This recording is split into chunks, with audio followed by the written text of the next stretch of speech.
नमस्कार, मैं प्रवीण कुमार। जैसा कि हम लोगों ने कल देखा था संस्कृत व्याकरण के संबंध में ज़रूरी जानकारियां हम लोगों ने देख ली थी और बाकी जो डिस्कशन था वो सब होता रहेगा। अभी उसी के आगे हम लोग सिलेबस के बारे में चलते हैं। संस्कृत वर्णमाला में ही हम लोग को देखना है माहेश्वर सूत्र, और माहेश्वर सूत्र से हमेशा से प्रश्न पूछे गए हैं। माहेश्वर सूत्र जानना इसलिए ज़रूरी होता है क्योंकि जैसे हम लोग बचपन में कक्षा 1 में जाते हैं तो हिंदी वर्णमाला सीखने के लिए हमको सिखाया जाता है काखा गाघा अंगा करके, एक शेड्यूल से सिखाया जाता है, वर्णों का सुव्यवस्थित समूह सिखाया जाता है। इसी तरह अंग्रेजी वर्णमाला में भी ABCD सिखाई जाती है जो कि एक व्यवस्थित समूह से होती है। इसी तरह संस्कृत में भी एक माहेश्वर सूत्र के नाम से ही वर्णमाला बनाई गई है जो पाणिनि जी ने बनाई है।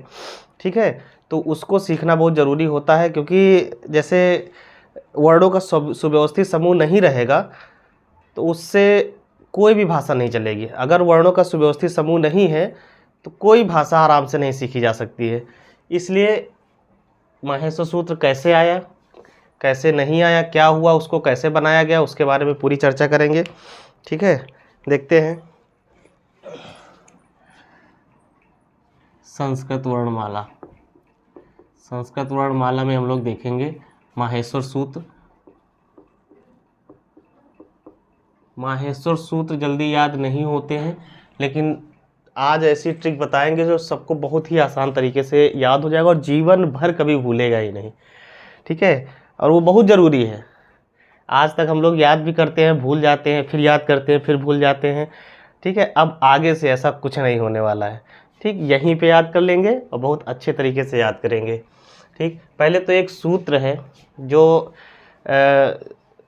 शिव जी ने अपने डमरू के आवाज़ से ऐसा बताते हैं कि पाणिनि जी जो है बहुत मध्यम वर्ग के छात्र थे, तो लेकिन उनके अंदर एक नई सीख लेने की हमेशा से जिज्ञासा रही थी।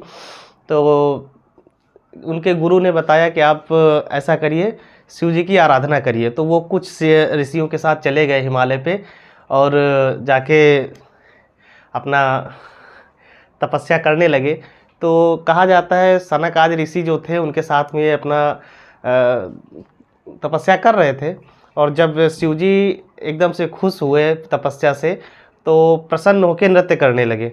और जैसे ही नृत्य खत्म हुआ उनका, वैसे ही वो अपना डमरू निकाले और 9 पंचवारम, 9 और 5 मतलब 14 बार उन्होंने बजाया, जिससे कि पाणिनि महोदय ने ऑब्जर्व किया, मतलब आत्मसात करके उसको देखा कि हाँ इससे कौन कौन सी आवाज़, कौन कौन सी ध्वन निकल रही है।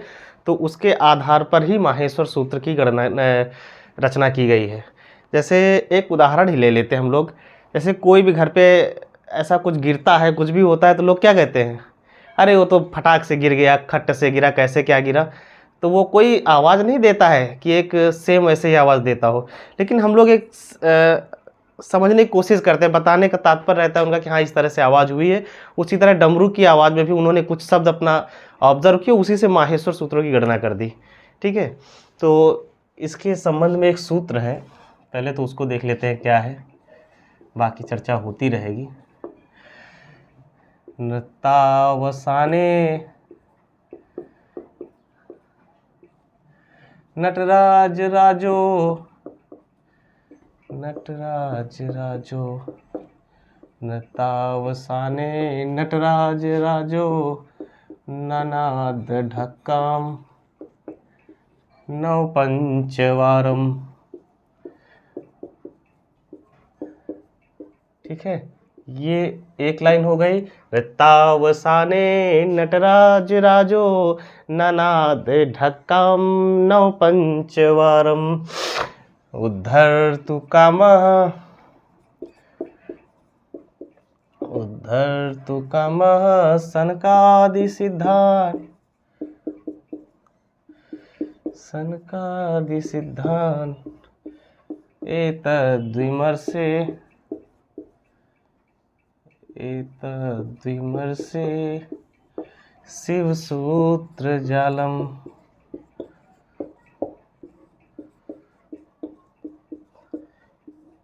ठीक है, ये सूत्र प्रचलित है जिसे कहा जाता है नृत्य के अवसान में, मतलब जब शिव जी नृत्य करने लगे तो उसके अवसान मतलब समाप्ति पर, उस नृत्य के समाप्ति पर वो जो है डमरू 9 पंचवारम मतलब 9 5 14 बार उन्होंने बजाया सनक आदि ऋषियों की तपस्या से खुश होकर, जिससे कि पाणिनि महोदय ने जो है उसे कुछ शब्द ऑब्जर्व किए जिसको उन्होंने माहेश्वर सूत्र नाम दिया। ठीक है, इसको देख सकते हैं, आराम से इसको लिख लीजिएगा और याद कर लीजिएगा। हो सकता है कि इससे प्रश्न किसी भी तरीके से पूछ सकता है, रिक्त स्थान भरने के लिए पूछ सकता है या कुछ और भी पूछ सकता है, इसलिए आना जरूरी है।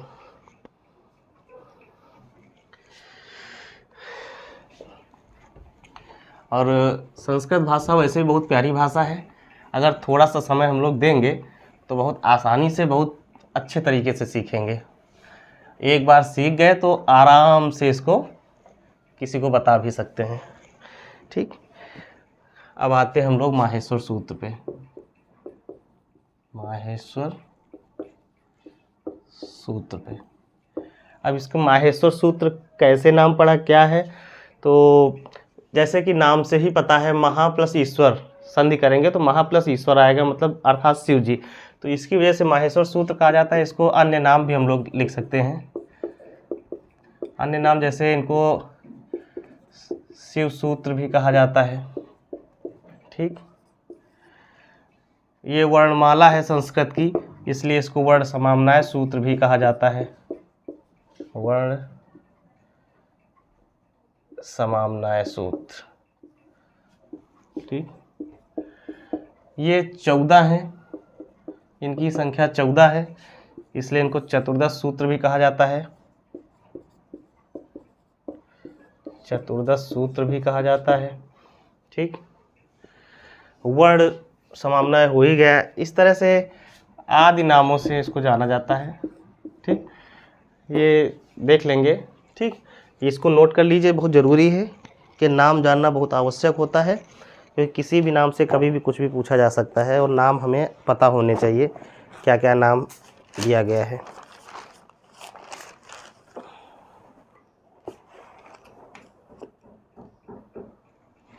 और इनमें प्रत्याहार बनते हैं। ठीक है, माहेश्वर सूत्रों से ही प्रत्याहार बनते हैं, इसलिए इसको प्रत्याहार सूत्र भी कहा गया है, जो कि बहुत इंपॉर्टेंट है, इस नाम से भी पूछ लिया जाता है, इसलिए हम यही लिख देते हैं इसको, प्रत्याहार सूत्र। ठीक है, अब हम लोग इधर उधर ना करते हुए बस सीधे हम लोग माहेश्वर सूत्र देखते हैं कैसे क्या है, और आसानी से सीखने की कोशिश करते हैं। सीख जाएंगे, कोई दिक्कत नहीं है, 1-2 बार कष्ट होगा, लेकिन जैसे ही हम लोग गाने की तरह रिवाइज करेंगे, 1-2 ट्रिक भी बता देंगे कैसे क्या होता है, आराम से आ जाएगा। ठीक है, तो इसके लिए हम लोग पहले तो 14 हैं, 14 नंबरिंग कर लेते हैं।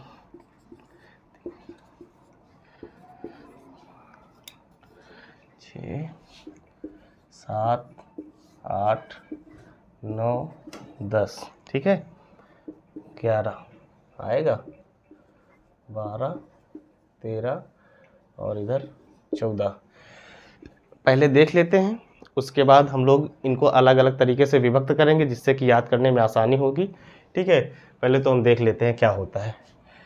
आ ई उ ड़, ठीक, री रे क, ए ओ ग आई औ च। ठीक है, ये हमारे स्वर हो गए। ठीक, अब इस पे हम लोग प्रत्याहार कैसे बनाते हैं, क्या होता है, कौन से स्वर कैसे हैं, वो सब अभी बताते हैं, पहले लिख लेते हैं। ठीक है, वरट, ठीक,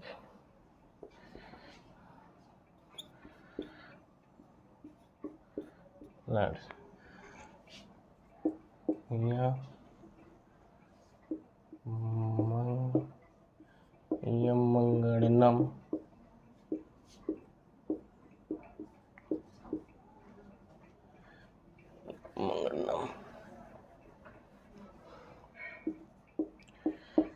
मंगणम झबिया, ठीक, घ ढ गा ढा धा श। ठीक, ये हो जाएगा ज ब ग ट त स। ठीक है, ख फ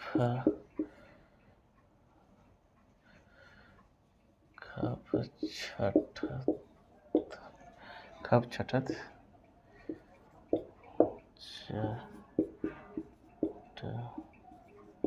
तो ये हमारे अभी 11 हुए। आई उड़र रीलिक एवं अयौच हैवरट लड़ यम मंगड़म झबिया गर्दस जब गर्दस घ ढ ध श खप छठत चटतो। ठीक है, 11 हो गए। 12 में हमारा आएगा कपिया, ये आएगा कपिया। अब 13 14 कहाँ लिखे, किधर आ रहा होगा, चलिए इधर लिख देते हैं। ये हमारा 13 हो गया, ये हमारा 14 हो गया, इसमें हमारे तीनों सा आते हैं और ये हो गया हल। अब आप लोग देख पा रहे होंगे कितनी आसानी से हमने सारे माहेश्वर सूत्रों को लिख दिया है। अब ये कैसे लिखे हैं, ये प्रश्न जरूर उठ रहा होगा। कोई बड़ी बात नहीं, कई लोगों को याद भी है। हमारे हिसाब से जितने भी शिक्षक भर्ती की तैयारी कर रहे होंगे या यूपी टेट की तैयारी कर रहे होंगे, जो परीक्षा में बैठे होंगे, उनको सबको याद होगा। लेकिन कभी कभी इन अक्षरों में कन्फ्यूजन हो जाता है। आज वो कन्फ्यूजन हम लोग दूर करेंगे। ठीक है, तो जैसे सबको पता है 1 से 4 के बीच में स्वर होते हैं। ठीक, इससे हम लोग 1 से 4 सूत्रों तक आराम से याद कर सकते हैं। उसके बाद ये हमारे, अगर हा को थोड़ा सा साइड करें तो ये हमारे अंतस्थ होते हैं। ठीक है, ये पंचमाक्षर होते हैं। और एक जानकारी थोड़ी सी देनी थी, अब इतना बड़ा लिख दिए हैं, पता नहीं चल पा रहा है अब किधर से लिखें। आप ऐसे याद कर लीजिए, जैसे जो ककारा होता है हमारा वर्णमाला, हिंदी वर्णमाला, ऐसे का वर्ग चा वर्ग टा वर्ग ता वर्ग पा वर्ग होता है, उसमें हम लोग सीधे लिखते हैं ऐसे का खा गा घा अंगा चा छा जा झा इया टाठा डाढ़ा अड़ा, ऐसे करे करते हैं। लेकिन इसमें हम लोग कैसे ध्यान दे सकते हैं, जैसे अड़ा है, हम लोग ऐसे सीधा सीधा देखेंगे। इसमें हिंदी में हम लोग ऐसे देखते हैं, इसमें हम लोग ऐसे सीधा देखेंगे और 5 4 3 2 1 करते हुए हम लोग आएंगे। जैसे यहाँ पे हम लोग देख सकते हैं अंतस्थ के बाद ये 5वां नंबर, जैसे इधर से हम लोग स्टार्ट करेंगे तो 5वां नंबर पहले आया है, मतलब पंचमाक्षर आए हैं। उसके बाद ये चौथे वर्ण आए हैं। ठीक है, उसके बाद इसमें तीसरा वर्ण आया है, इसमें दूसरा और पहला आया हुआ है। ठीक है, और उसके बाद तीनों शा आए हुए हैं, माहेश्वर सूत्र समाप्त।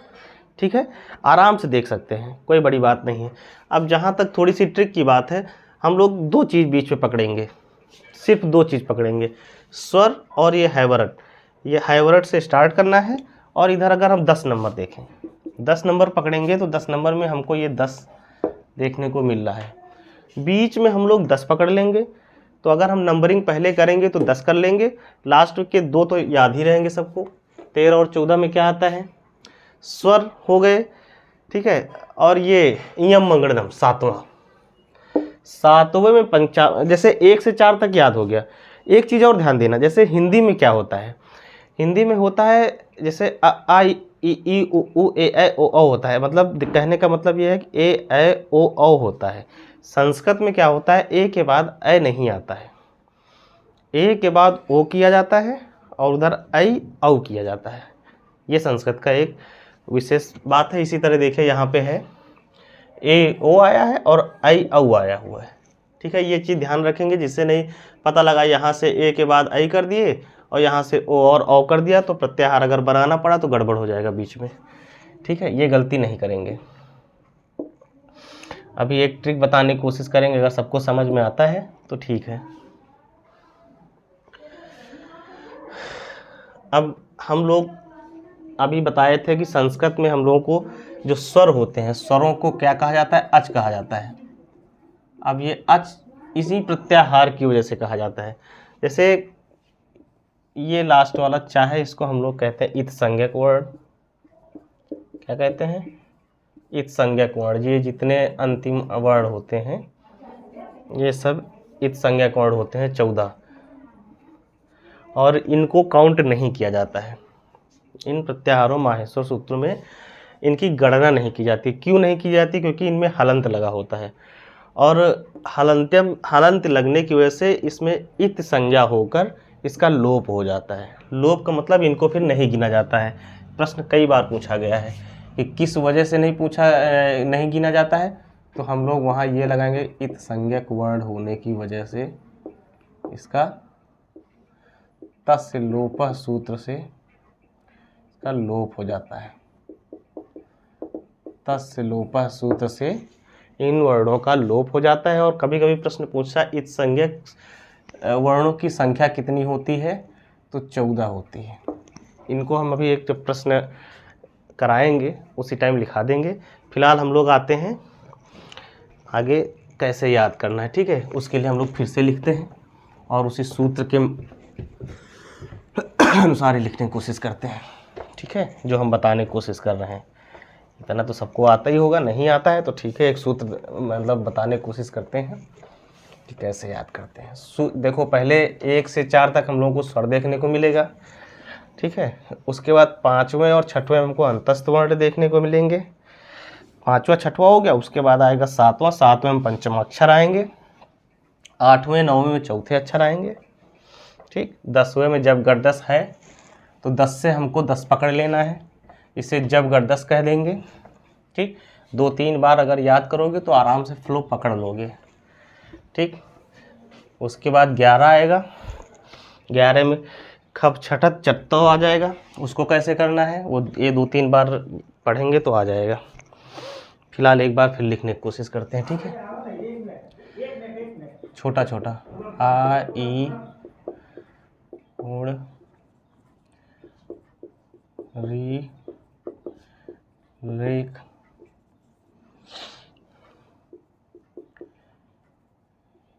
यों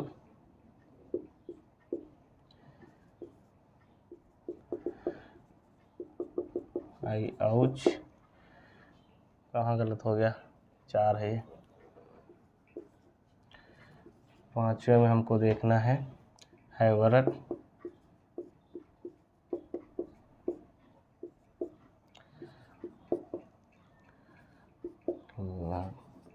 7वें में हमको पंचमाक्षर देखना है जो इयम मंगड़नम है।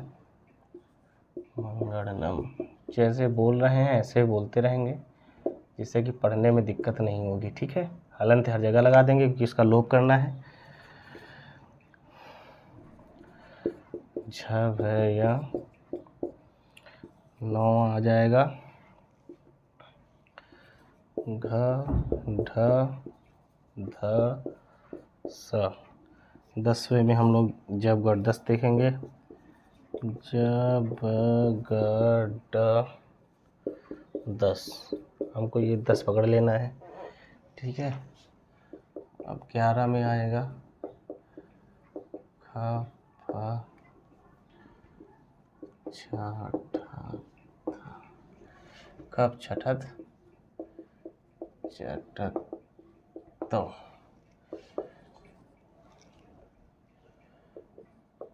कपया 13 में तीनों सा आ जाएंगे और हल, ठीक है। अब हम लोगों को एक सिर्फ ज़्यादा आसानी के लिए कुछ पकड़ने के लिए देखना पड़ेगा। जैसे किसी की शादी होती है, ठीक है। जैसे किसी की शादी तय हुई, आप लोगों में किसी की तय हुई या किसी हमारी बहन की शादी तय हुई, तो उसमें क्या हुआ कि शादी की सारी तैयारियां हो गई हैं। अब क्या होता है कि लड़का जो है अपनी बात से टल जाए और वो शादी करने के लिए मना कर दे, तब क्या होगा, ठीक। ऐसा ऑब्जर्व कर सकते हैं अपने मन में कि आखिर क्या हो सकता है। तो देखिए हम लोग इतना तो 4 तो ठीक है, इतना तो आप तैयार ही कर लेंगे, ठीक, इतना तो कर ही लेंगे सर। आई उड़ री लिक ए ओंग आई औच है ना, इतना तैयार हो जाएगा, ठीक। उसके बाद जैसे ही शादी की बात आई हम लोग क्या करेंगे, इससे हम एक ट्रिक बनाने की कोशिश किया, जैसे इसमें है पाँचवा का मतलब जैसे 5 बजे बारात आ गई, मानो 5 बजे बारात आ गई। अब 5 बजे लड़का क्या कहता है, हाय, वह लड़का नहीं कहता है, सूचना आती है 5 बजे, हाय वर टल गया अपनी बात से। ठीक है, इसको अब थोड़ा सा ऐड करके देखेंगे कि वर मतलब दूल्हा। ठीक, अब दूल्हा तो टल गया, अब इससे हम लोग क्या पकड़ लेंगे, हा से हा पकड़ लेंगे, या से या, वर से वर, ट, इतना तो हम लोग हाय वर पकड़ लेंगे। हाय वर टल गया अपनी बात से, क्या हो गया, 5 जैसे ही बजे, 5 बजते ही वर ने क्या क्या सूचना मिलेगी, यार वर तो टल गया अपनी बात से। अब क्या हो गया, अब जब वर टल गया तो आपस में लड़ाई चालू हो गई। क्या चालू हो गई, लड़ाई चालू हो गई। अब लड़ाई से हम लोग क्या लड़ याद कर लेंगे, जैसे यहाँ पे लड़ाई चालू हो गई तो इससे हम लड़ निकाल सकते हैं, नहीं निकाल सकते, आराम से निकाल सकते हैं। शिक्षक भर्ती की तैयारी हम लोग कर रहे हैं, इतना तो आराम से हो जाएगा, कोई दिक्कत नहीं। ठीक है, अब जब लड़ाई चालू हो गई तब क्या हुआ भाई, 5 बजे हाय वर टल गया। अब वर अपनी बात से टल गया, जैसे ही 6 बजे भाई लड़ाई चालू हो गई। अब 6 बजे लड़ाई चालू हो गई, लड़ाई हुई, उसके बाद क्या हुआ, 7वां 8वां 9वां, 7 8 9 बजे तक क्या हुआ, 10 बजे तक, 7 8 9 10 बजे तक तो सिर्फ क्या होता रहा है, इयम मंगड़नम इयम मंगड़नम इयम मंगड़नम इयम मंगड़नम। कौन क्या बोला है क्या नहीं बोला है कुछ भी समझ में नहीं आ रहा है, बस केवल बातें हो रही, लड़ाई हो रही। ठीक है, क्या हो रहा है पता है, कोई झगड़ा कर रहा है, ठीक, कोई भा चल रहा है मतलब, ठीक है, कोई घड़ा फोड़ रहा है, कोई ढोलक फोड़े डाल रहा है, कोई धक्का मुक्की कर रहा है। ऐसे करते करते हमारा 10 बज गया। 10 से हम लोग ये 10 नंबर पे 10 से याद कर लेंगे, जब गढ़ 10। ठीक है, इतना तो टाइम निकल गया। अब जैसे ही बजे 11, ठीक, अब 11 बजे, 11 बजे क्या होगा, अब भैया पहले 11 नहीं पर पकड़ते हैं, अब 12 बजे वाला पकड़ते हैं। ठीक है, हम 12 बजे वाला पकड़ते हैं कि 12 बज गए। भैया सब धक्का, सब लड़ाई झगड़ा ख़त्म हुआ, कुछ शांत हुआ, तो सब लोग क्या पूछ रहे हैं एक दूसरे से, हम और हमारा दोस्त जैसे साथ में, अब हमसे पूछ रहे क्या क्या पाया, कुछ मिला इन सब से, तो क्या पाया, क्या पाया से हम लोग एक का पया देख लेंगे।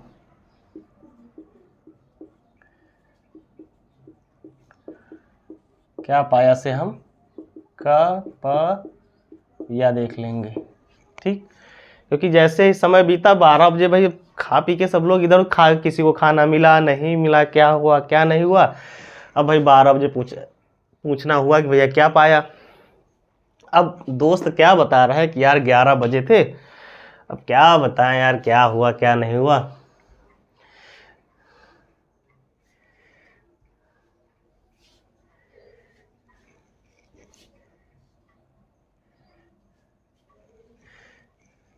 अब क्या करें, अब यार कुछ था नहीं, लेकिन अब खाली फल जो है छठा था। ठीक, क्या हुआ, खाली फल छठा था, वही हमको खाने को मिल गया।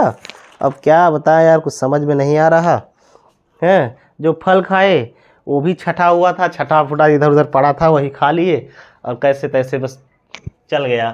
तो हम इससे क्या याद करेंगे, खाया फल छठा था। ठीक,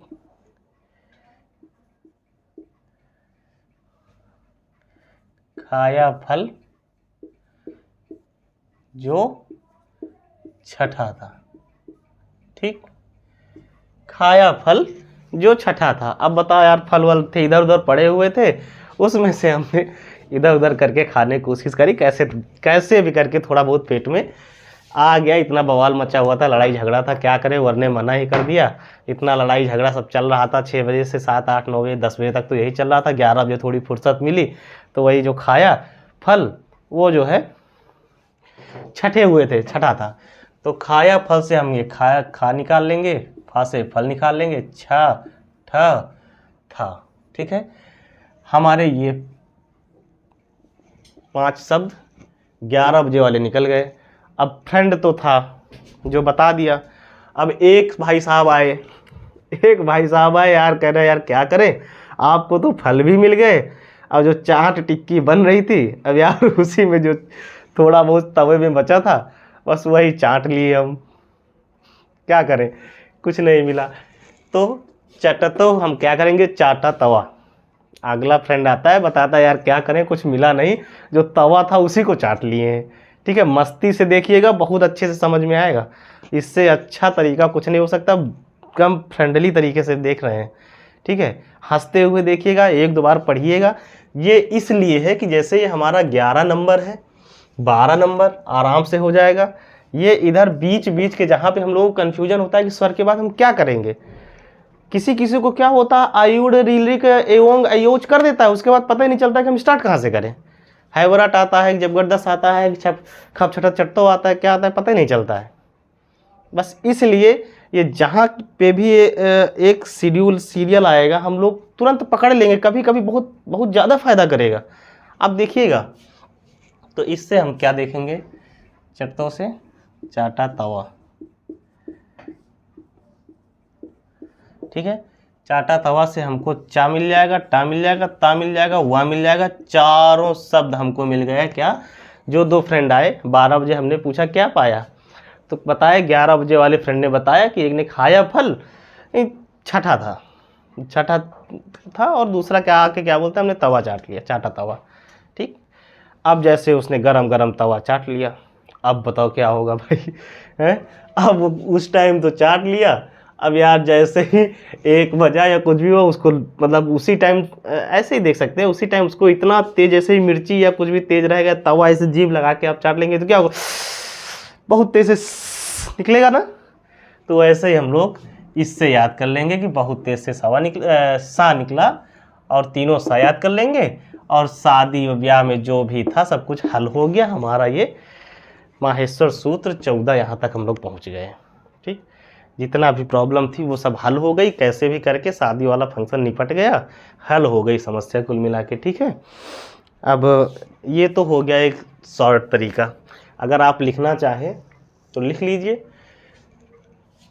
11 नंबर में खाया फल छठा था, क्या लिखा हुआ है, खाया फल छठा था, और ये चटतो चाटा तवा लिखा हुआ है। 12 में लिखा हुआ क्या पाया, जिससे कपिया आ गया। और इधर ये स्वर जरूर लिख लेंगे, ये 1 से 4 तक स्वर जरूर लिख लीजिएगा, जिससे कि ये याद रहेगा। ठीक, बाकी हैवरट ये सब कुछ हमने बता ही दिया है। हैवरट से हायवर टल गया, लड़ाई हो गई, हायवर टल गया, लड़ाई हो गई। ठीक है, ये 10 तक तो नौटंकियाँ होती रही पूरी। हाँ, 10 नंबर पे ये 10 से ज़रूर याद कर लीजिएगा। ये जब गढ़ 10 जो है, जब गढ़ 10 आप 10 नंबर से आराम से इसको याद रख सकते हैं। ठीक, चलिए नोट कर लीजिएगा, वीडियो रोक रोक के आराम से। ठीक, आगे देखते हैं। अब जैसे पाणिनि महोदय हमारे बहुत बड़े विद्वान थे। कभी कभी क्या होता है कि हम अपने बीच से ही देख सकते हैं, बच्चे को जो है पढ़ने में नहीं उतना आता, लेकिन वो ऑब्जर्वर बहुत अच्छा होता है, किसी भी चीज़ को बहुत अच्छे से गौर कर लेता है। उसी तरह हमारे पाणिनि महोदय थे, उन्होंने डमरू की आवाज़ से बताइए 14 माहेश्वर सूत्रों की गणना कर दी। गणना का मतलब रचना कर दी, सॉरी, और रचना करने के बाद उसी में संस्कृत बन गई। बताइए इतना तो आसान नहीं है। अब जैसे हमारे एक दोस्त जा रहे थे, अब रास्ते में वो गिर गए, तो दूसरा कह रहे रे वो तो धड़ाम से गिर गए। अब बताइए, जो धड़ाम शब्द आता है ये क्या बता के आता है कि यहाँ धा आया, यहाँ ड़ा आया, यहाँ मा आया? ये तो सिर्फ एक बताने की कोशिश करते हैं, हाँ ऐसी आवाज़ निकली थी। तो ऐसे जैसे डमरू की आवाज़ निकली, तो उन्होंने जब बजाया शिव जी ने, तो उन आवाज़ों को जैसे हम लोग कहते हैं वो धड़ाम से गिर गया, अरे मार कर गिरा, खट्ट से गिरा। ठीक है, हम रास्ते में जा रहे हैं, ठोकर लगी, खट्ट से एकदम से चोट लग गई। वैसे ही उन्होंने माहेश्वर सूत्रों की रचना करी कि हाँ ऐसी आवाज़ निकली है। ठीक है, एक चीज़ लिख लीजिए, जैसे माहेश्वर सूत्रों की संख्या, माहेश्वर सूत्र कितने होते हैं? 14, जिसमें कि 1 2 3 4, ठीक है। ये 1 और 2 में हमारे मूल स्वर आते हैं और 3 4 में हमारे मिश्रित स्वर आते हैं, ठीक है। 5वां हमारा आएगा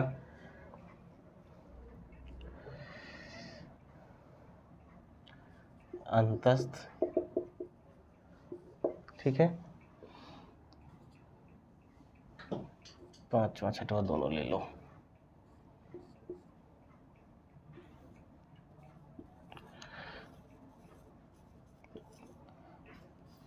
ठीक। 7वां हमारे पंचमाक्षर आते हैं, पंचमाक्षर आएंगे। 8वें 9वें में हमारे चौथे वर्ण आएंगे, ठीक। इनमें थर्ड वर्ण आएंगे, ठीक। मतलब घटते हुए क्रम में हम जाएंगे, ठीक। इससे क्या रहेगा, इससे भी याद करने में आसानी रहेगी, ठीक। अब जैसे ये 11 है, अगर वहाँ से नहीं आप पकड़ पा रहे, से पकड़ लेंगे, उससे अच्छा कुछ नहीं है। 11 का मतलब ये है कि 2 लाइनें हैं, 11 को हम एक एक करके लिखेंगे, तो इसका मतलब इसमें 2 वर्ड आएंगे। 2 वर्ड का मतलब जैसे 5 4 3, इसमें 2 और 1, 2 और 1 मिल जाएंगे, पूरे नहीं कुछ। उसके बाद जैसे ही 12 आया, 12 का मतलब 2, 2 में जो है 2 शब्द आएंगे, जैसे खप छटक चटतों के बाद ये कपिया नहीं आता है, ये चीज़ 2 वर्ण। बाकी ये तो इति संज्ञक वर्ण है, ठीक। बाकी 13 14 ये ऊष्म वर्ण है, ठीक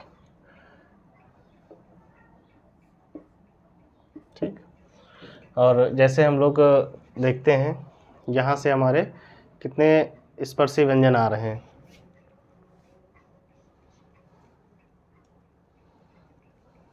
चलिए डायरेक्ट संख्या ही देखते हैं कितनी है। कहाँ गया मिटाने वाला।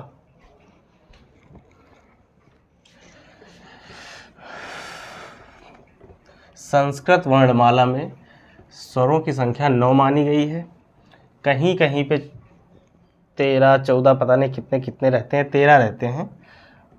लेकिन जहाँ तक प्रश्न आएगा हमारा संस्कृत में कितने स्वर हैं, तो अभी आपने देखा कि जितने माहेश्वर सूत्र 1 से 4 तक हैं उसमें स्वरों की संख्या सिर्फ 9 दिखाई गई है। और हम माहेश्वर सूत्र लेके चलेंगे। अगर कभी भी किसी पेपर में प्रश्न आता है कि स्वरों की संख्या कितनी है और वहाँ पे आपको 9 संख्या का ऑप्शन नहीं मिल रहा है, तब जाके आप 13 पे पहुँचेंगे, ठीक है। नहीं, आप पहली प्राथमिकता देंगे 9 वाली पे, ठीक।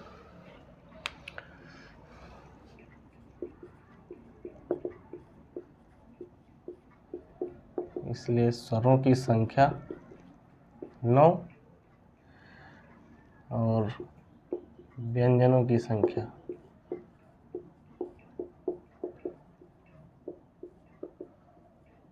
33, ठीक। इसी वजह से इसमें जो है 42 वर्ण माने गए हैं, जबकि लघु सिद्धांत कौमुदी में यही संख्या पहुंच के 44 बता दी गई है, ठीक। लघु सिद्धांत कौमुदी में 42 है, सिद्धांत कौमुदी में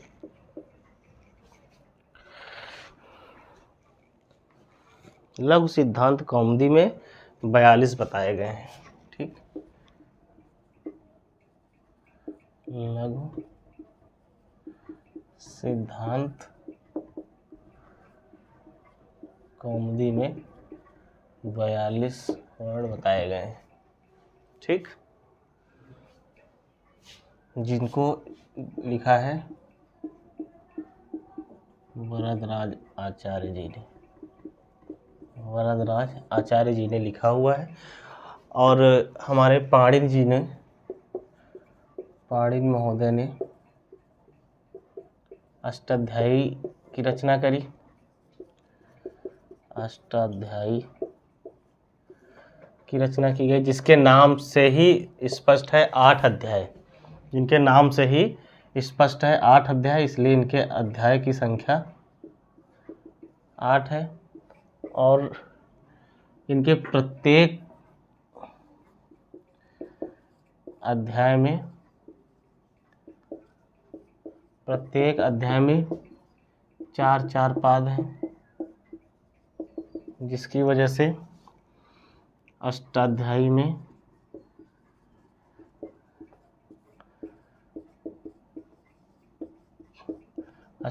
में कुल पाद की संख्या 32 है। कितनी है? 32 है। ठीक। और इनमें जो सूत्रों की संख्या है वो लगभग 4000 है। कितनी? लगभग 4000। देखते हैं माहेश्वर सूत्र से हम लोग प्रत्याहार कैसे बनाते हैं। आखिर स्वर को अच क्यों कहा गया है, व्यंजन को हल क्यों कहा गया है, कौन कौन से प्रत्याहार कैसे बनते हैं, एक बार देखते हैं। ठीक, सूत्र फिर से लिख लेते हैं इधर से। 1 2 3 4 5 6 7 8 9 10 11 12 13 और ये 14। हम लोग जितनी बार माहेश्वर सूत्र लिखेंगे उतना ही अच्छे से कंठस्थ हो जाएगा। उसका एक सीधा सा उदाहरण आप ये देख लीजिए। जब पहली बार हम लोग पहाड़ा मतलब टेबल याद करते थे, क्या होता था, बहुत अजीब सा लगता था। 2 3 4 5 10 तक तो याद हो गया, उसके बाद आगे कैसे। आज भी 10% हमारे साथी ऐसे होंगे जिनको अगर टेबल या पहाड़ा अचानक से पूछ लिया जाए तो डिस्टर्ब हो जाएगा। क्यों हो जाएगा? क्योंकि बीच में गैप काफ़ी हो गया है, भूल गए। उसी तरह इसमें होता है, अगर थोड़ा सा प्रैक्टिस कर लेंगे तो ठीक रहेगा, कभी नहीं भूलेगा। ठीक, देखते हैं। जब पहली बार हम पढ़े थे हमें बिल्कुल नहीं याद हो रहा था, लेकिन इतना वो किए, बस वही पकड़े कि 10 नंबर से 10 पकड़े, हाँ, और 4 तक वो पकड़े, और इयम मंगड़नम पकड़े थे 7 नंबर, बस उसी से हमको पूरे माहेश्वर सूत्र याद हो गए थे। आ ई ऊड़ री र का ए ओंग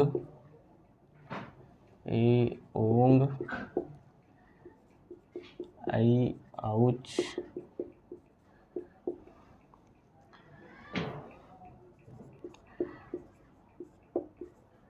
हैवरट लड़। 7वां। यहाँ इतना देखने के बाद हम 7वें नंबर पे देखेंगे। अगर हम ये बीच में रोक भी देते हैं, इतना अगर हम रोक देते हैं, उसके बाद सिर्फ 7वां नंबर लिखते हैं, इयम मंगड़नम।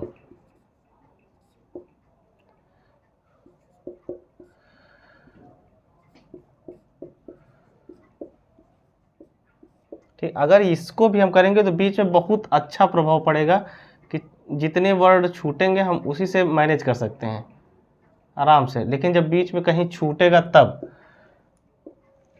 लेकिन एक बार प्रयास करेंगे, 3-4 बार करेंगे। जैसे हमारे साथ ही एक बार पढ़ के देखिए, कहे अयुड़ रेलिक एओंग अयौच हैवरट लीड इयम मंगड़नम। ठीक, 2-4 बार करेंगे तो हो सकता है अच्छे से याद हो जाए। झभिया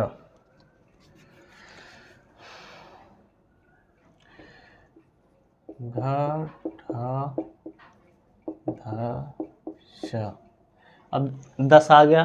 जब गढ़ 10, जब गढ़ 10, जब गढ़ 10, जब गढ़ 10, जब गढ़ 10, जब गढ़ 10, जब गढ़ 10, जब गढ़ 10। क्या? जब गढ़ 10, जब गढ़ 10। ठीक,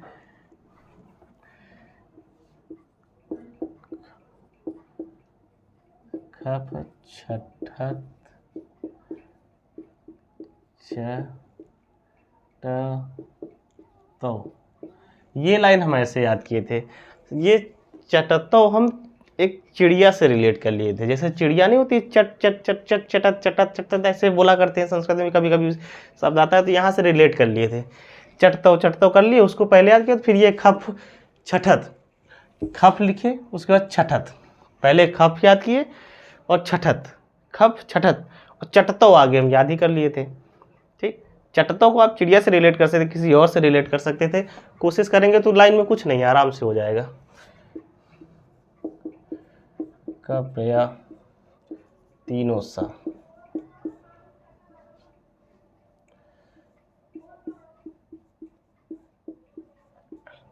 और ये हल। ठीक, अब हम लोगों को बनाना है प्रत्याहार। क्या बनाना है? प्रत्याहार।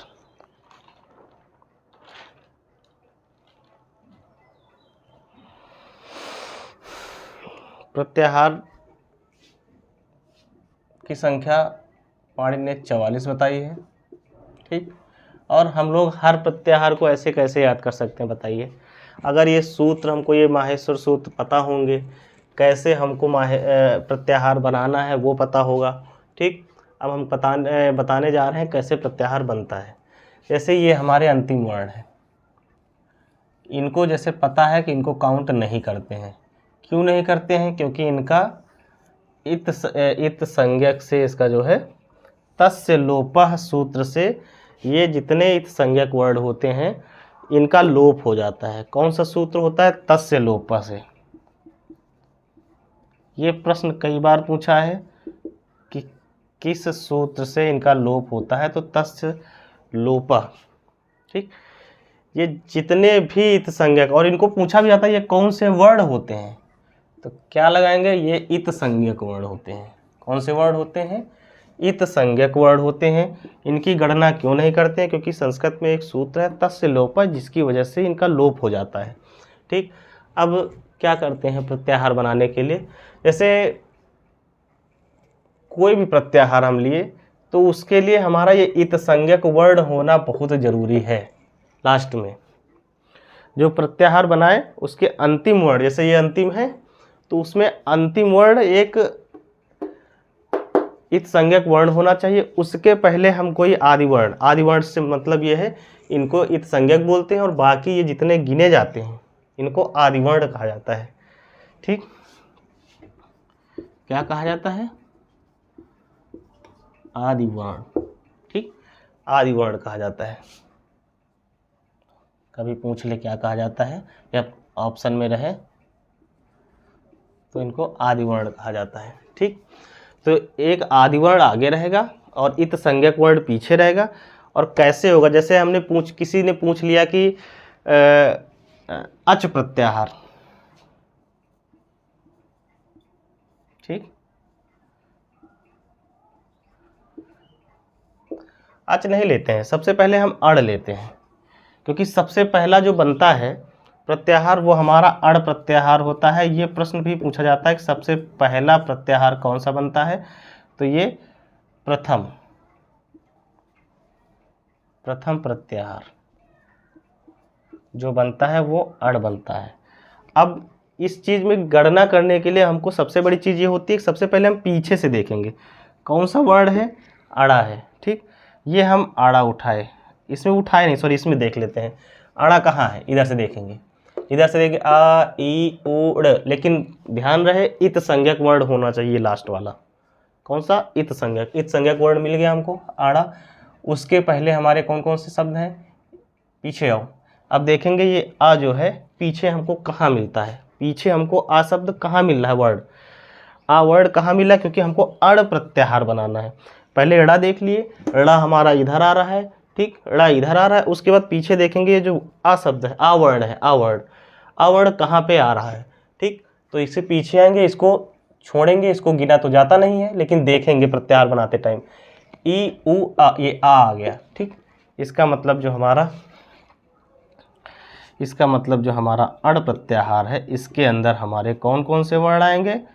आ ई और उ, ये तीन वर्ण आएंगे। इस अड़ा को क्यों नहीं गिने? क्योंकि ये इत संज्ञक वर्ण है, इसका तस् से लोप है, सूत्र से इसका लोप हो जाता है, इसको हम लोग गिनती में नहीं रखते हैं। ठीक, अब जैसे अच प्रत्याहार आ जाओ, कौन सा आ जाओ, अच प्रत्याहार, इधर मिटा दें। अच्छा पहले इधर देख लेते हैं, जो अच प्रत्याहार का बना है, अच को हम लोग सर इसीलिए कहते हैं कि ये चा आता है लास्ट में, जैसे ये अच है, अच, ये चा है इत संज्ञक, इत संज्ञक हम देखेंगे यहाँ चा कहाँ है, ये हमको चा यहाँ पे मिल गया। अब इसके पीछे आएंगे, देखेंगे आ कहाँ है, ये पीछे आएंगे, इसको छोड़ते जाएंगे, ये हमारा आ गया। तो इसके पीछे के जितने शब्द हैं वो अच प्रत्याहार के अंतर्गत आएंगे, आ ई उ री रिक ए ओ आई औ, इतने अच प्रत्याहार के अंतर्गत आएंगे। इसी तरह ये वाला हा ले लेते हैं और ये वाला ला ले लेते हैं, जिसकी वजह से हल जो है सारे व्यंजनों का एक समूह हो जाता है, सारे व्यंजनों का समूह हल कहलाता है।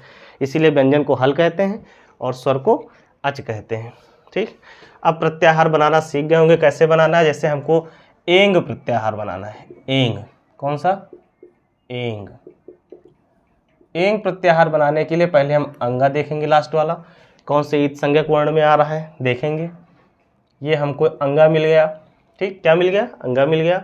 इसके पीछे अब यहीं से स्टार्ट करेंगे, पीछे इसको छोड़ के पीछे जाएंगे, देखेंगे ए कहाँ आ रहा है, इसके पीछे ओ ए, अरे ये तो आ गया, दोनों आ गया।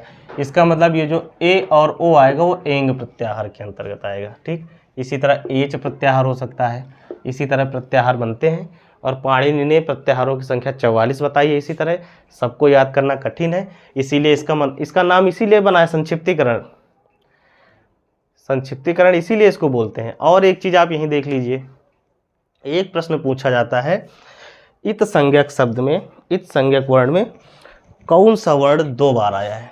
ठीक, इसमें तो काफ़ी लिखा पढ़ी हो गई, कहीं जगह खाली है, देखते हैं यहाँ पे अगर आ रहा होगा। अगर स्क्रीन पे आ रहा होगा तो ठीक, नहीं आ रहा होगा तो कोई बात नहीं, जो बोल रहे हैं उसको सुनते जाइएगा। ठीक, जैसे पूछा जाता है जो इत संज्ञक वर्ण होता है, इत संज्ञक वर्ण कौन सा 2 बार आया है, कौन सा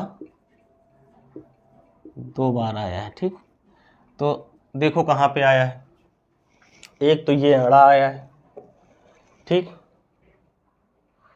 और एक ये आया है। ठीक, तो इत संज्ञक में हमारा अड़ा आएगा, कौन सा आएगा, अड़ा आएगा। और इसी तरह आदि वर्ण में भी पूछा जाता है, आदि वर्ण में पूछा जाता है कौन से 2 बार आए हैं, वो है ह, एक ये हा यहाँ है, एक हा यहाँ है। अगर पूछे कि हल प्रत्याहार के अंतर्गत कौन से वर्ण आते हैं तो इस हल को मत छू लेना, नहीं तो ये आप कहीं कुछ बता ही नहीं पाएंगे। इसको नहीं गिना जाता है, इसको नहीं गिना जाता है, इसी हा को गिना जाता है। ठीक है, और कभी कभी ये जो आ है, ठीक, यहाँ से कोई अड़च, हाँ, आड़ा को भी इसी तरह हम लोग यहाँ से गिनते हैं। अगर इधर पीछे का आएगा तो हम लोग, अगर कोई सूत्र आएगा तो ज़्यादा तवज्जो इसी का देंगे। ठीक है, तो बाकी के जो प्रश्न बनेंगे जैसे बनेंगे वो देखेंगे। अभी आज की कक्षा हम लोग यहीं तक रखते हैं, अभी इस पर बहुत सारे प्रश्न निकलते हैं। अब आप लोग कमेंट करके बताइएगा कि जो माहेश्वर सूत्र सिखाने का तरीका था वो कैसा था, और जहाँ तक हमें याद है या हमको ऐसा महसूस हो रहा है कि पहले से बहुत अच्छा फील हो रहा होगा आपको कि माहेश्वर सूत्र याद करना इतना कठिन नहीं है। ठीक है, एक बार देखिएगा, नहीं समझ में आता है तो कमेंट में बताइएगा, देखते हैं फिर इसका दूसरा तरीका देखेंगे। ठीक है, तब तक के लिए नमस्कार।